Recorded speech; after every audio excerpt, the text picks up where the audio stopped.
Avec G20 en maths, il n'y a jamais de problème, mais que des solutions. À travers cette vidéo, nous allons ensemble corriger le sujet 0 pour le bac 2021 en spécialité. Et ici, c'est l'exercice sur l'étude de la fonction logarithme népérien. Donc, sur votre droite apparaît l'énoncé de la partie 1 de l'exercice. Donc, en fait, il y a deux questions. Donc, vous avez un graphique qui est donné, vous avez des informations et on a deux questions. Et la première question, en fait, c'est de déterminer f' de 1 sur e et f' de 1. Alors, ici, c'est de la lecture graphique que nous allons utiliser. Et donc, on rappelle que les valeurs f' en fait correspondent ici au coefficient directeur de la tangente au point considéré. Donc, si on prend le point 1 sur e, eh bien, le point 1 sur e ici, eh bien, on remarque que sur le point d'abscisse 1 sur e, la tangente, en fait, elle passe, c'est la tangente TA, et TA, en fait, est parallèle à l'axe des abscisses. Donc, en fait, ici, on va écrire la chose suivante. Donc, c'est que au point d'abscisse 1 sur e, nous sommes d'accord, nous regardons ici, la tangente est horizontale. Donc, la tangente est horizontale. Et donc, de ce fait, si la tangente est horizontale, eh bien, le coefficient directeur est nul. Et donc, en fait, ici, on va pouvoir dire que f' de 1 sur e est égal à 0. Donc, ça, c'est pour la première valeur. Maintenant, on va déterminer f' de 1. Donc, f' de 1, ici, eh bien, c'est le coefficient directeur de la tangente, ici, qui est appelé TB. Et donc, en fait, qu'est-ce qu'on remarque pour cette tangente-là? Eh bien, elle passe par deux points. La tangente TB, donc, passe par le point. Donc ici, on le voit sur le graphique, elle passe par le point B, dont les coordonnées ici sont 1 et 2. Et elle passe également par un autre point, on va lui donner un nom. En fait, c'est l'ordonnée à l'origine ici. Et en fait, on va l'appeler le point M, on va lui donner un nom. Eh bien, les coordonnées, c'est 0,3. Donc la tangente TB passe par le point 1, 2, donc le point B, et également par le point M de coordonnées 0,3. Donc si on veut déterminer un coefficient directeur à l'aide de deux points, eh bien, on va pouvoir dire que f' de 1, parce que ici, la tangente au point d'abscisse B, ben, l'abscisse c'est 1. Donc ici, c'est f' de 1 que nous cherchons.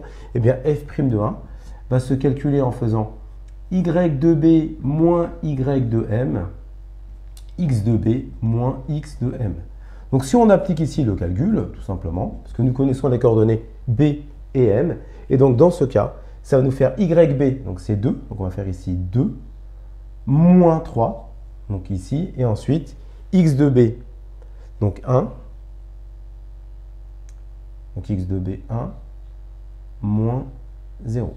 Et donc on va se retrouver ici à avoir, eh bien, le calcul suivant, moins 1 sur 1, et donc le coefficient directeur ici, c'est moins 1. Donc ça, c'est la première question ici de la partie 1. On va attaquer ensemble la question 2 pour déterminer ici l'équation de la droite TB. La deuxième question ici, c'est de déterminer l'équation de la tangente TB. Donc en fait ici, le point B a pour abscisse 1. Donc on rappelle que l'équation de la tangente, c'est y égale f' de 1, facteur de x moins 1 plus f de 1. Et donc en fait ici, on a, grâce à la question numéro 1, eh bien, déterminé que f' de 1 eh bien, valait moins 1. Et nous savons que les coordonnées du point B, en fait, c'est le point de coordonnées 1, 2. Donc, ce qui nous permet de dire, en fait, tout simplement que f de 1, eh bien, vaut 2. Nous avons toutes les informations nécessaires pour pouvoir les remplacer dans la définition de l'équation de la tangente. Donc, en fait, ici, y égale f' de 1, donc c'est moins 1, fois x moins 1, plus f de 1, donc c'est 2. Il ne nous reste plus qu'à développer et ensuite réduire. Y égale moins x, plus 1, plus 2. Et donc, au final, y est égal à moins x plus 3. Et donc, ici, c'est l'équation de la tangente au point d'abscisse B. Donc, c'était la question 2 de la partie 1. Et on va attaquer maintenant ensemble la partie 2. Deuxième partie de l'exercice. Donc, en fait, ici, on introduit la fonction f de x qui est égale à 2 plus ln de x sur x. Et en fait, on nous demande, dans la première question, c'est par le calcul, montrer que la courbe passe par les points A et B Donc ça, c'est la première partie de la question.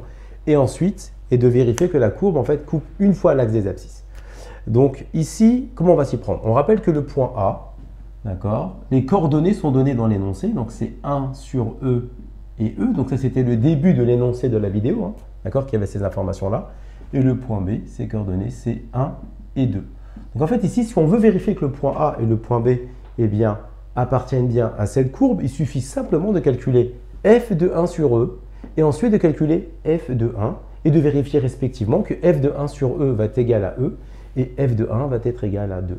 Donc en fait, ici, on va commencer par f de 1. Donc d'une part, on commence par calculer eh bien, f de 1 sur E. Donc f de 1 sur E, ça va donner 2 plus ln de 1 sur E sur 1 sur E. D'accord?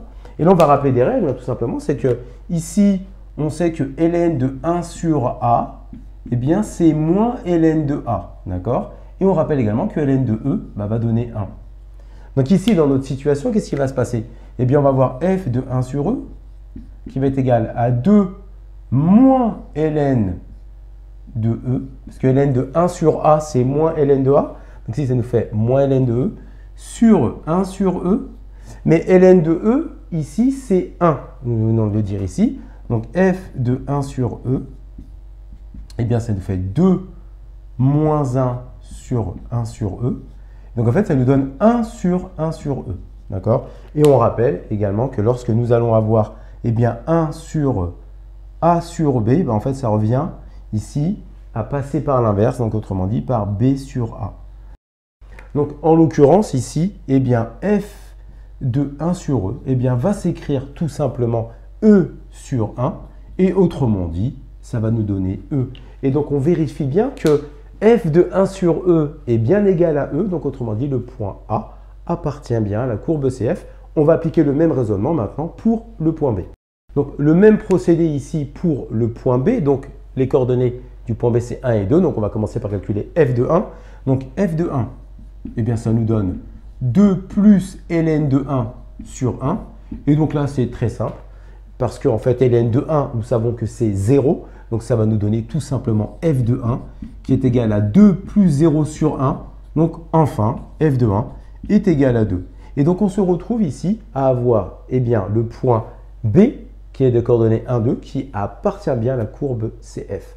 On va maintenant ici s'intéresser à la dernière partie de la question 1, c'est-à-dire de vérifier que la courbe CF eh bien, coupe bien une fois l'axe des abscisses. Donc maintenant, nous allons essayer ici de déterminer les coordonnées du point par laquelle la courbe passe par l'axe des abscisses. Donc en fait, pour ce faire, pour savoir où la courbe CF coupe l'axe des abscisses, il faut résoudre l'équation f de x égale à 0. Donc en fait, ici, on rappelle que la fonction f est définie sur l'intervalle 0 plus l'infini. Donc on va commencer par dire soit x donc appartenant à 0 plus l'infini, et donc résoudre f de x égale à 0, eh bien ça revient à résoudre 2 plus ln de x sur x égale 0.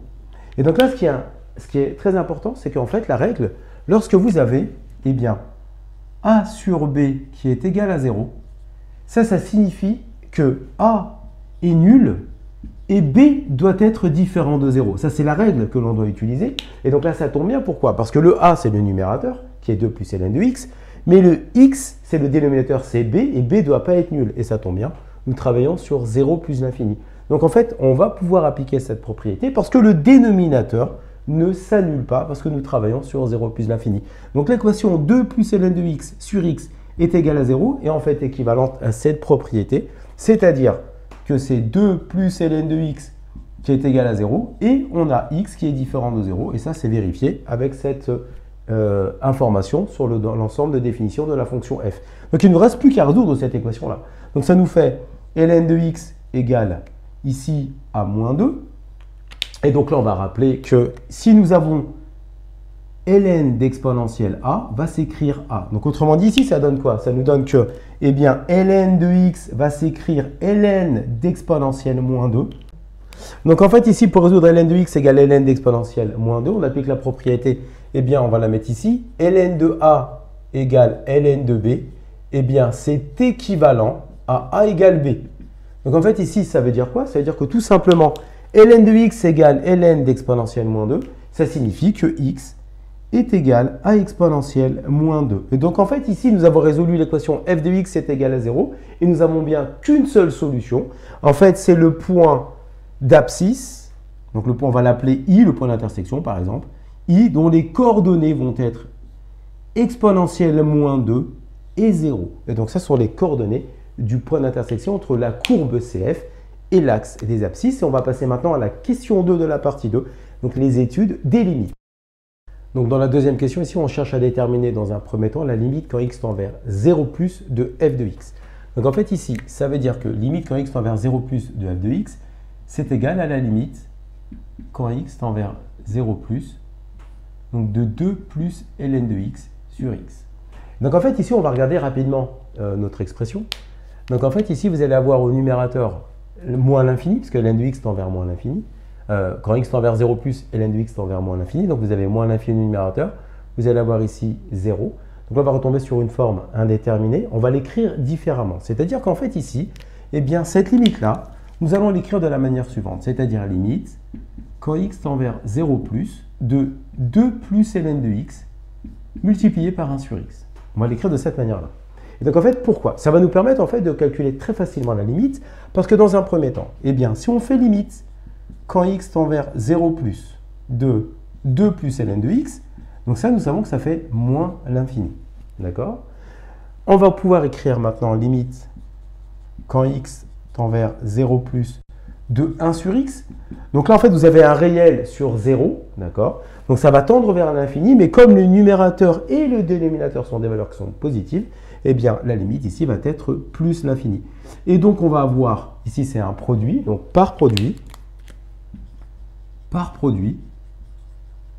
on va pouvoir dire au final eh bien, que la limite, quand x tend vers 0 plus de f de x, eh bien, ici, c'est égal à moins l'infini fois plus l'infini, eh bien, nous allons trouver que c'est moins l'infini.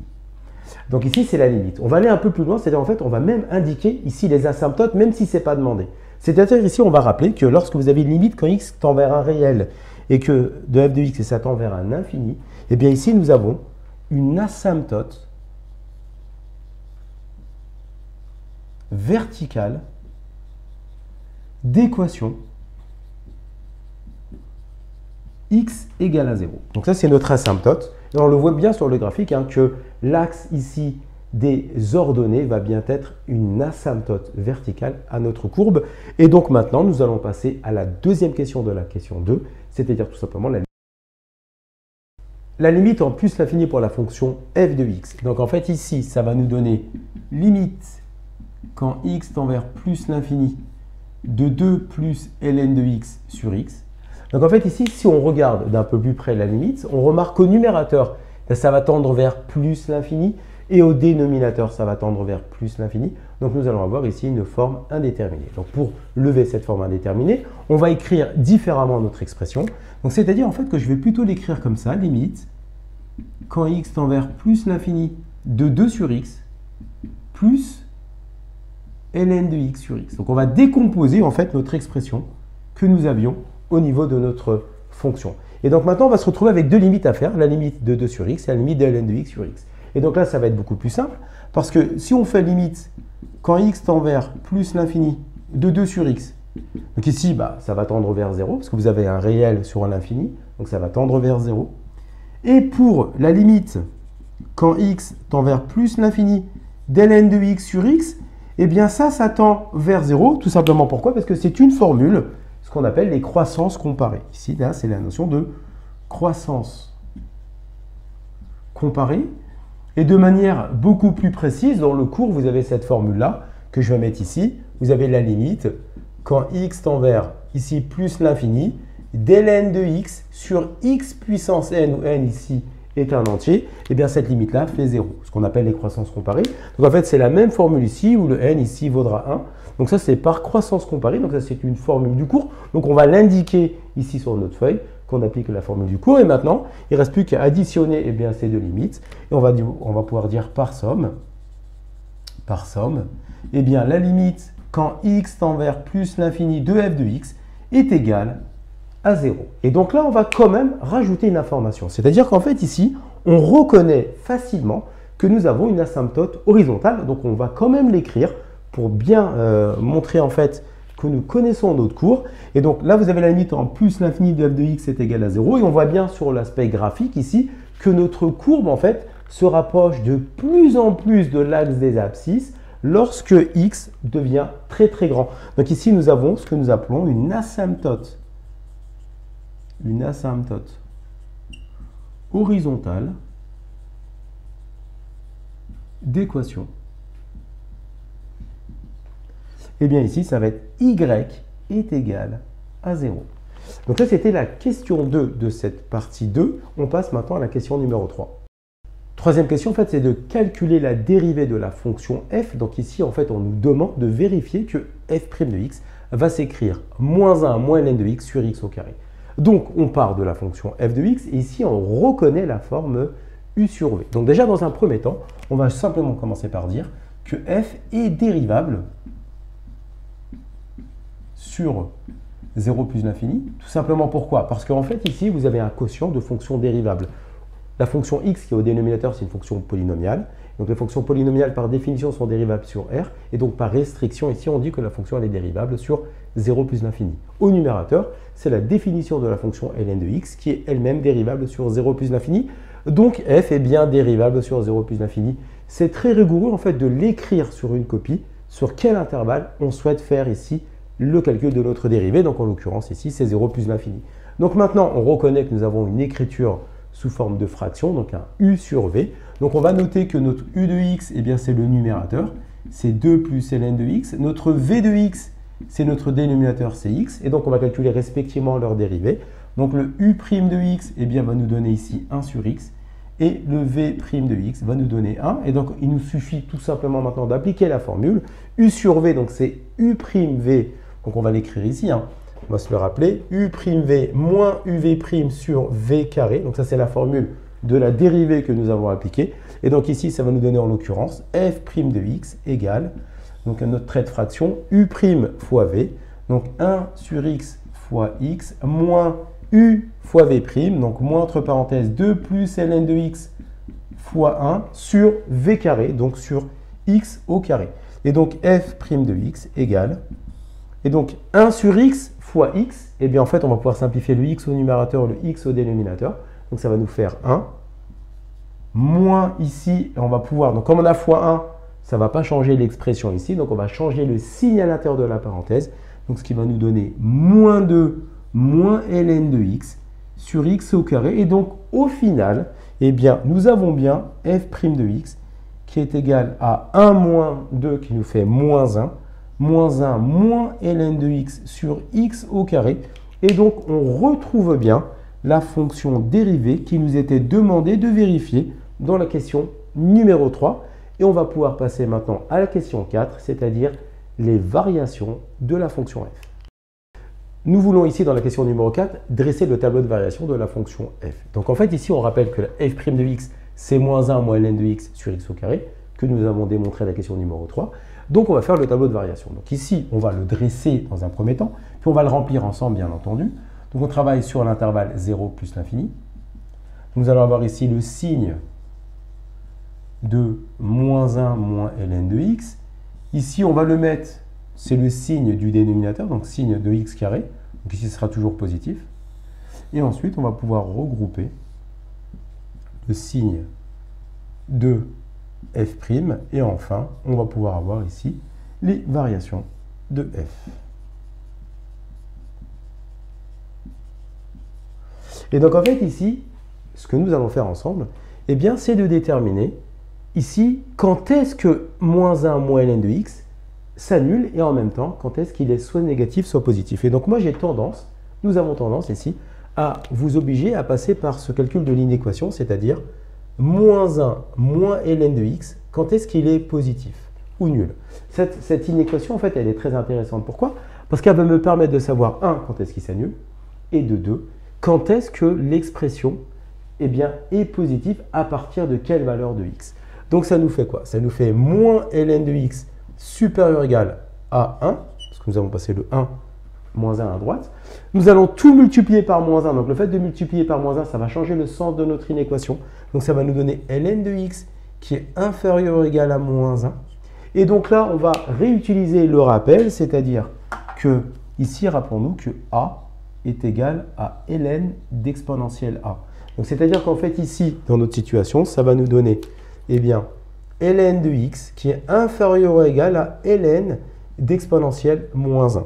Et enfin, le dernier rappel, c'est-à-dire que si vous avez ln de grand A qui est inférieur ou égal à ln de grand B, eh bien c'est équivalent à dire que grand A est inférieur ou égal à B. Et donc dans notre situation, ça veut dire que eh bien, x est inférieur ou égal à exponentielle moins 1. Mais exponentielle moins 1, d'accord, eh bien c'est le rappel ici, hein, exponentielle moins a, c'est 1 sur EA. Et donc on peut écrire que x est inférieur ou égal à 1 sur E. Et donc ça, c'est une valeur que nous avions ici dans notre tableau, dans notre graphique, hein, ici, sur votre droite. Donc ici, on va pouvoir mettre ici la valeur 1 sur E. Donc on va pouvoir tracer une droite verticale. Donc ça annule le numérateur. Et donc par conséquent, ça va annuler ici notre quotient, notre fonction f'. Donc maintenant, au niveau du signe, eh bien, moins 1 moins ln de x est positif dès que x est plus petit que 1 sur e. La fonction, l'expression moins 1 moins ln de x est positive dès que x est plus petit que 1 sur e. Et donc, les réels plus petits que 1 sur e sont situés ici dans notre tableau. Et donc ici, nous allons avoir le signe plus. Et donc ici, nous allons avoir le signe moins. Et donc, ensuite, on va faire le signe de x carré. Donc là, c'est très simple. On travaille sur 0 plus l'infini. 1 carré étant strict. Là, dans notre situation, 1 carré est positif ou nul, bien entendu. Mais là, il est strictement positif parce que nous ne pouvons pas prendre 0. Donc là, ici, c'est plus et plus. Il nous reste à appliquer la règle des signes. Donc, plus par plus, on trouve plus. Et moins par plus, nous trouvons moins. Et donc ici, on va pouvoir avoir le tableau de variation. Donc la fonction va être croissante sur 0,1 sur e et décroissante sur 1 sur e et plus l'infini. Donc ça tombe bien, c'est bien la représentation graphique et en concordance avec le tableau de variation. On va le compléter. On rappelle que la limite en 0, nous avions trouvé que c'était moins l'infini. Donc nous allons mettre ici moins l'infini. Et en plus l'infini, nous avons fait la limite et nous avons trouvé que c'était 0. Donc nous mettons 0. Et pour f de 1 sur e, on l'avait calculé, d'accord, donc dans une question. Donc c'était la question partie 2, question 1. Et donc on avait calculé que f de 1 sur e, c'était égal à e. Donc ici, nous avons la valeur e. Et donc là, vous avez le tableau complet de variation de la fonction f. Et on passe à la dernière question pour parler de convexité. Ensemble, la dernière question, donc question numéro 5, c'est tout simplement de déterminer le plus grand intervalle sur lequel la fonction f est convexe. Et donc, pour étudier la convexité d'une fonction, on a besoin du signe de f seconde. Ça tombe bien, on admet que dans l'énoncé, f seconde est égal à 1 plus 2 ln de x sur x au cube. Donc, nous allons étudier le signe de cette expression. Et donc, ici, nous avons un quotient. Nous avons ici représenté le tableau de signes de f seconde et qui va nous donner la convexité de f. On va le remplir ensemble. Et donc, on va s'intéresser dans un premier temps au numérateur, le signe de 1 plus 2 ln de x. Donc, en fait, ici, nous allons écrire que 1 plus 2 ln de x est positif, d'accord, dès que, eh bien, 2 ln de x est supérieur ou égal à moins 1, quand ln de x est supérieur ou égal à moins 1 demi.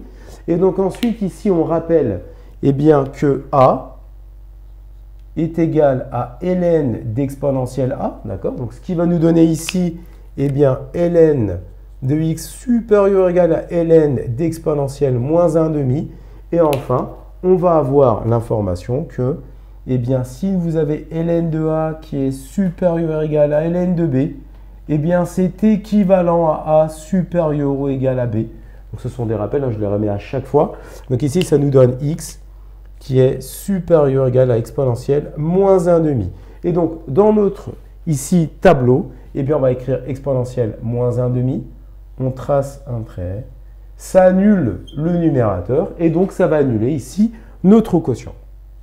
Et donc, le numérateur est positif dès que x est supérieur à exponentielle moins 1 demi.